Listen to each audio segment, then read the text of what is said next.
Hello, greetings mga ka-spacers natin out there from Luzon, Visayas, and Mindanao.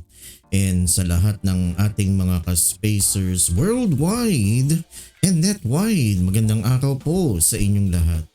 This is your ka-spacer and space commander, Prof Jun Cajigal, welcoming you to another online telescope viewing. And this time mga ka-spacers, my telescope is pointing at the waxing crescent moon. This time at about 24 to 25% illumination. So 24 to 25% illuminated na po yung ating buwan. Today is April 6, 2022. So if you will compare my last online telescope viewing last April 4, medyo naging more illuminated na po yung ating buwan. 24 to 25% illuminated na po yung buwan ngayon, and it is a waxing crescent. So join me in the next 20 minutes as we study and view the waxing crescent moon through the lenses of my telescope. And by the way po mga ka-spacers, ito po yung telescope na ginamit ko for our lunar imaging today. So this is an 80mm Kaiser long tube refracting telescope. Ito po ay kakaiba itong telescope na to. This is really a vintage refracting telescope. If you will look closely at the focuser, parang steering wheel po. Ayan po, kakaiba po talaga. So I'm so happy na nakuha ko po ito sa murang halaga. Now this is a second hand. Nakuha ko lang to sa isang Japan surplus sa shop. And na-amaze po ko dun sa focuser dahil para siyang steering wheel. And maganda po yung image na binibigay sa atin itong telescope na ito, itong Kaiser model. Nung nabili ko to, wala pang finder scope. Naghahanap po ako ng finder scope para dito. Kahit hindi yung original. Kasi mahirap po pag walang finder scope. And inayos ko po yung eyepiece. Right? And yung kanyang tripod, hindi rin yun yung original. Medyo shaky pero hinihigpitan ko po yung mga tornilyo niya. Alright po. So ayan po yung telescope na ginamit ko. So we are now at the waxing crescent moon at 24 to 25% illumination. So pag sinabi nating waxing crescent mga ka-spacers, this is a phase wherein the moon is shaped or curved like a banana. Yan, kaya crescent. The word crescent refers to the moon shape, which in this phase, it is curved like a banana o parang bangka, no? Or parang kinagat po na cookie. Waxing means that the light of the moon is growing. So from my last online telescope, yun po, di ba? 10% illuminated po yung buwan. Ito 24%, no? So the light of the moon is growing. Alright, so this is an intermediate phase that starts after new moon and lasts until the first quarter. Ang first quarter po ay this coming Saturday, April 9. It means that the amount of illuminated surface of the moon is increasing. Alright, so from April 4, 10%, ngayon po April 6, 24%. So the illuminated surface of the moon is slowly increasing up to 50% po pagdating po ng Sabado first quarter. And again, yung crescent na word refers to the moon shape, which is in this phase, it is curved like a banana or parang bangka or kinagat na cookie. Waxing means that the light of the moon is growing. Alright po. So in a few minutes, we will be magnifying the image of the waxing crescent moon. Alright, I took this image po siguro mga 7 o'clock po ng gabi. Usually the waxing crescent moon rises just before noon, being visible in the day, in the sky, then around sunset, it gets even more visible. Yan. Nakuha ko ito mga 7 a.m. po ng April 6. And it usually sets just before midnight. Alright. Napakaswerte po natin kasi kahapon, April 5, maulan. Oo, talagang maulan na maulan. Akala ko hindi ako makakapag-online telescope viewing talaga ngayon kasi hanggang ngayon po maulan pa rin at napakaswerte po natin ngayon at napagbigyan po tayo no, kahit mga ilang minuto lang of clear sky. Pero generally po ngayong araw maulap pa rin. Alright, and kahapon April 5 talagang the whole day umulan. And sana clear skies tayo sa Friday kasi meron po kaming activity. May online telescope viewing po ang Belen Society of Young Astronomers this coming Friday, April 8. And ang tawag po namin dyan ay Luna Crescentia. This is in line with our continuing celebration of Global Astronomy Month. Okay, ayan na po. This is the magnified image of our waxing crescent moon. Okay, ayan po. No? So, very clear talaga ang binibigay na itong Mizar Kaiser Model Long Tube Refracting Telescope. Ito ang tuwa ako talaga. Ako'y na-amaze sa image na binibigay. Napaka-clear and crisp yung image. And kitang-kita po yung mga lunar highlands. Yung mga bright areas na yan are actually lunar highlands and impact craters. And makikita po natin mga ka-spacers, isang damakmak ng craters ang nasa lunar surface. Those craters were caused by meteorite, comets, and asteroid impacts. Alright, so kung nakikita nyo wavy yung ating image, that's because of the interference with the Earth's atmosphere. Ayan po, no? So if you're fascinated by what you are seeing right now, just comment down below. Mag-react po kayo. Alright, so that's our waxing crescent moon. Ayan.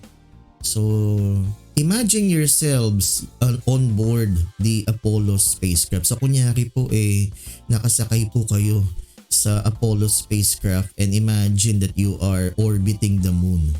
Ayan po. Yun po yung aking style sa pagsisilip po ng buwan. Habang sumisilip po ako, ini-imagine ko ako ay nakasakay sa Apollo spacecraft. Ayan po. And ang telescope po talaga, no, in my perspective, and I hope kayo din po, that ang telescope po ay isang spaceship.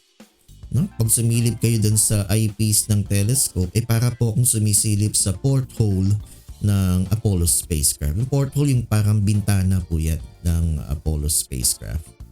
Ayan po, no? So, yan yung mga dark patches na yan, those are lunar plains. Ang tawag po dyan ay Maria or Mare. Because early astronomers, early sailors, they thought na yung mga dark patches na yan are bodies of water. Pero hindi po yan, no? Wala. Ang mga dark patches na yan ay mga patag yan. No? Those are solidified pools of ancient basaltic lava. Yan, na-create yan nung volcanic pa yung buwan. Pero the moon is now a dead rock in space. Alright, so ayan po, no? Napakaganda ng images na binibigay ng ating Mizar Kaiser Long Tube Refracting Telescope. Okay, so again po mga ka-spacers, please react. We would like to hear from you.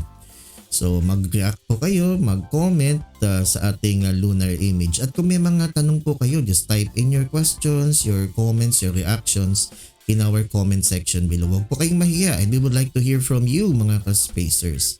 And kung kayo ay nagagandahan, nahihiwagaan, at kung tumutulo po yung laway ninyo, no, habang tinitignan niyo itong ating lunar image sa inyong mga cellphones at inyong mga laptops. Ayan po. So medyo shaky po yung aking telescope. Medyo hihigpitan ko pa po yung mga tornilyo ng tripod. Yan, medyo may problema po yung tripod na ginagamit ko. Okay, so ayan po yung ating waxing crescent moon at 24 to 25% illumination. Alright, so ayan po yung mga patag, yung mga lunar plains, yung mga dark patches na yan. And yung mga bright areas are lunar highlands and impact craters. Alright, so that's our magnified image of the waxing crescent moon at 24 to 25% illumination. Ayan po. So kung na-miss nyo yan, we will be magnifying the image of the moon ulit po for the second time. And again po, pakiusap lang po mga ka-spacers. Silang po yung inihiling ko sa inyo. That you like and share. Ikalat po natin itong online telescope viewing para po makarating sa maraming tao, lalong-lalo na po yung ating mga kabataan. No, para sila ma-inspire sila sa pagtitingin po ng ating lunar image. Sana ma-inspire sila to love the sciences, no? Especially astronomy. Kasi talagang we really need men and women of science ngayong panahon na ito. So siguro sa pamamagitan nitong ating online telescope viewing, baka ma-inspire po natin ang mga kabataan. So pakiusap lang po mga ka-spacers, ikalat natin itong online telescope viewing.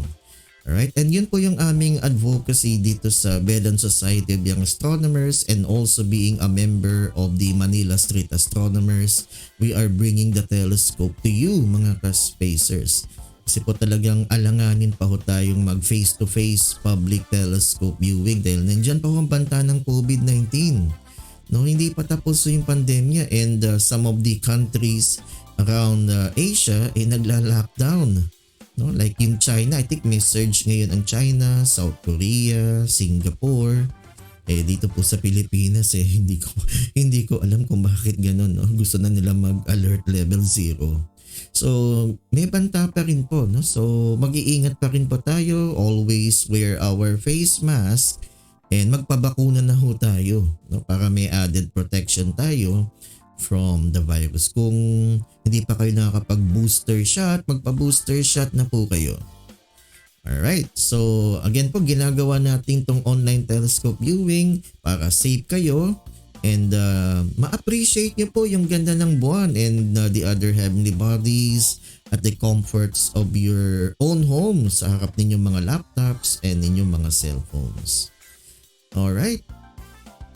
Okay, so bago natin i-magnify ulit yung image ng ating waxing crescent moon, shout out po sa mga officers and crew of the Vedan Society of Young Astronomers, headed by Miss Angeline Kilang, and binabati ko din po yung incoming mga officers ng BSYA, and yung papalit kina Miss Angeline Kilang dahil gagraduate na po sila.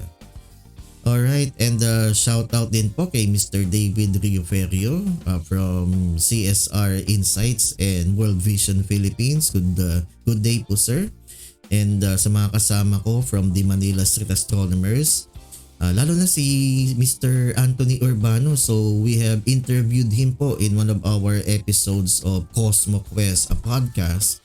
Yan po yung podcast na yan is a continuing activity po in our celebration of the Global Astronomy Month 2022.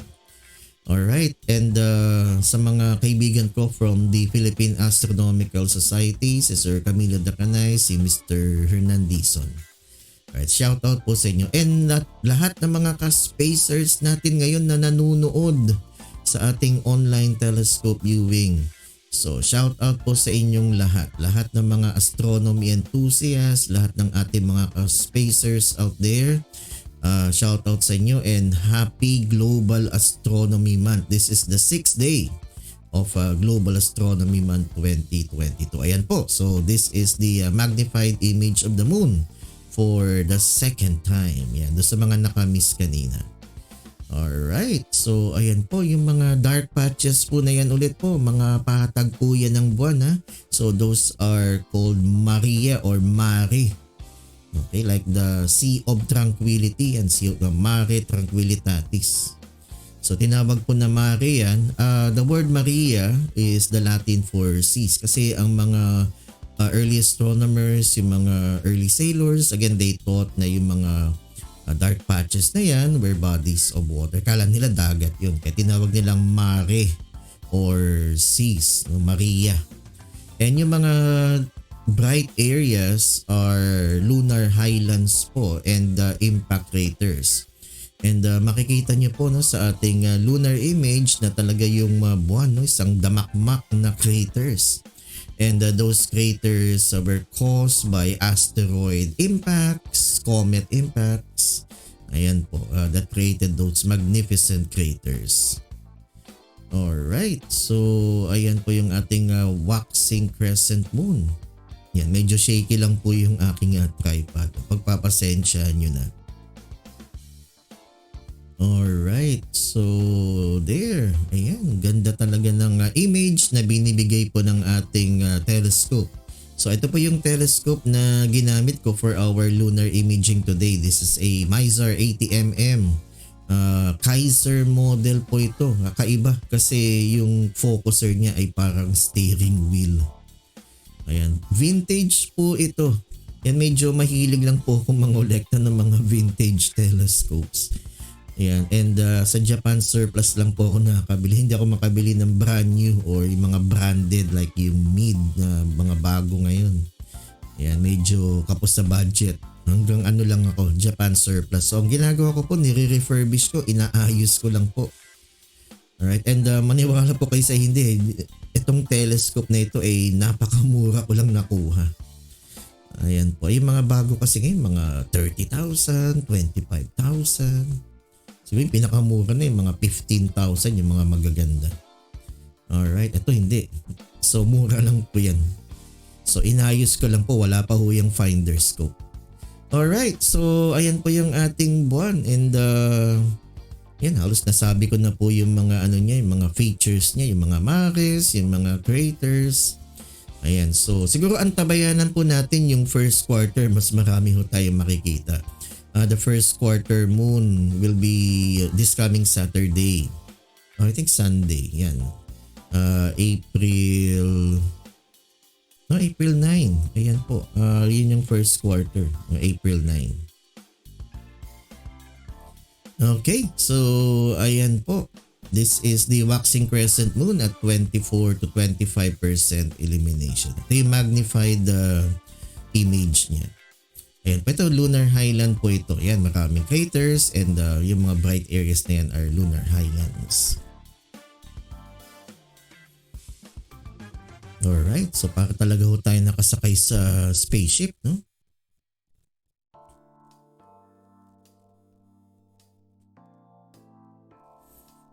Okay, so that's our magnified image of the waxing crescent moon. Yan, pero medyo wavy po yung image na nakikita nyo. Ayun, again po, yan po ay interference po yan ng Earth's atmosphere. Alright, so sana nagustuhan nyo po yan mga ka-spacers, no? Yung magnified image of our waxing crescent moon. And ginagawa po natin itong online telescope viewing para you can appreciate the beauty of our moon and the other heavenly bodies at the comforts and safety of your own homes kasi hindi pa tayo talaga pwede, alangan pa ho ako talaga na mag-conduct ng face-to-face public telescope viewing. Alright, so ayan po. And again, pakiusap po mga ka-spacers, no, to please like and share itong ating online telescope viewing para po makarating sa maraming tao, lalo na po yung mga kabataan, yung mga estudyante natin dyan, para ma-inspire sila. They will be inspired to love the sciences, lalong-lalo na po yung astronomiya. Alright po, so pakiusap lang po, no? Please like and share. Yan po yung batas natin dito sa online telescope viewing. Like and share. Alright, and for our continuing celebration of the Global Astronomy Month, this coming Friday, we will have an online telescope viewing entitled Luna Crescentia. So hindi na po ako yung mag-host niyan, mga officers ko from BSYA. So antabayanan niyo po yan. This coming Friday, we will start around 6:30 or 6 or 6:30 po ng gabi. And again, depending po yan sa weather condition. Kasi nga maulap pa hanggang ngayon. No? Napakaswerte lang po natin. Natsambahan po natin na medyo clear po yung sky ngayon, April 6. So, depende po yan sa weather conditions. So, antabayanan nyo po yung mga updates. Alright, then on April 9, we will be we will live stream our pilot episode of Cosmo Quest, a podcast. With our special guest, si Sir Camilo Dacanay from the Philippine Astronomical Society. Alright, and sa April 16, that's Black Saturday, we will have our second episode of Cosmo Quest featuring Jella Lequeron from Pag-asa. She is an optical astronomer from Pag-asa. Alright, so yan, antabayanan po natin si Miss Jella Lequeron. And on April 23, yan, every Saturday po yung ating podcast, we have Mr. Anthony Urbano. Ayan, so he is also the in-house astronomer at UP NISMED. Yan, so maganda po yung interview namin with Mr. Anthony Urbano. So antabayanan niyo po yan. Alright, so I guess that's about it for today, April 6. And again, this is an online telescope viewing of our waxing crescent moon at 24 to 25% illumination. Marami pong salamat dun sa mga nanood po ngayon, and pakikalat lang po ulit, like and share. Alright, this is your ka-spacer and space commander, Sir Jun Cajigal, saying live long and prosper. Stay safe po. And again, our advocacy is to bring the telescope to you, mga ka-spacers. Alright, so maraming salamat po sa inyong pagtangkilik sa ating online telescope viewing. Always stay safe po. Alright, bye-bye, and see you in our next online telescope viewing. Bye-bye!